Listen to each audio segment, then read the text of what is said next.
how can she possibly know how I feel?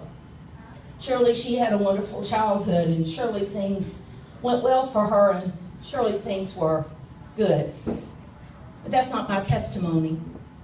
As I sat by these girls from West Virginia, which I love West Virginia, I was reminded of the day.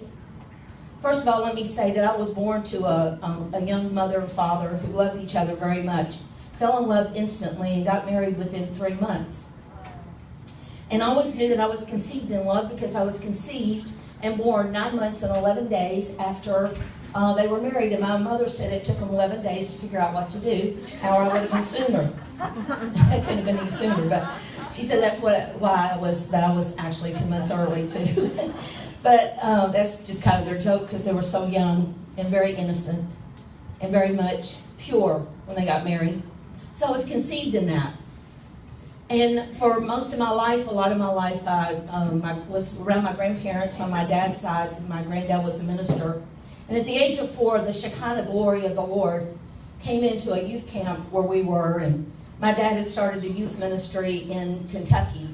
And in Stanton, Kentucky, in the hills, the Shekinah glory of the Lord arrested me at the age of 4. And I fell on my face before the Lord. And I knew I was naked and undone. And I knew that I served a holy Lord. That's why I say holy to Brandy a lot. He is a holy God. I knew it so much that I took the cloth and I covered my arms that had little slits in my sleeves, and I covered my head, and I knew that I needed the covering of the Lord. I'm so grateful for that experience, because I think it would take me through the hell that I was going to go through. At the age of 12, my dad had pastored up until then, or at the age of actually about 11. And I might not have those years exactly right. I was in the 4th grade, whatever that is, 9, I guess. We moved to West Virginia to take my grandfather's place, who had had a stroke as a bishop. And I want to tell you this because I want you to understand that your giftings can take you where your character is not formed yet and cannot keep you. It's very important to understand your giftings are given by the Lord. They're yours. But your character is the foundation that keeps you where your giftings take you. All right?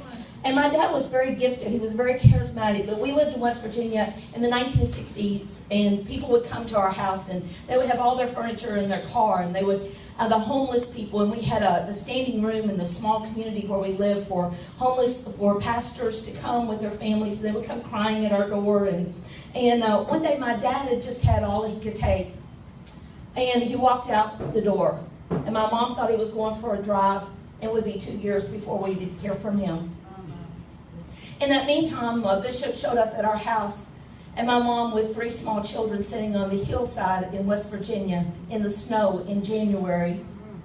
She was there with a brand new baby. My sister was less than a year old. My brother was about 4 and a half. And you can do the math. I'm 11 years older than my sister. And said to her, I don't want to hear anything that you have to say, but you have 5 days to vacate the parsonage. So my grandparents came. Thank God for my mom being an only child. So all I can say about that. And my grandparents came, and they helped us pack up. And my mom and I stayed for a few more days to try to finish up school and to get everything situated. And on the way home from that journey, a truck flipped with my brother, and my grandmother was following him. And Billy's book starts out with, I was standing naked on the side of the road.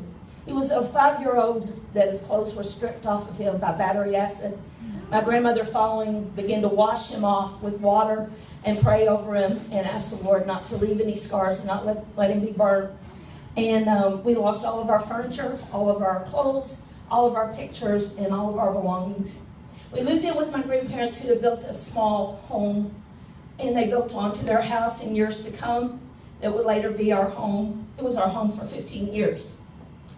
And during that time, I want to say to you, I work with your children.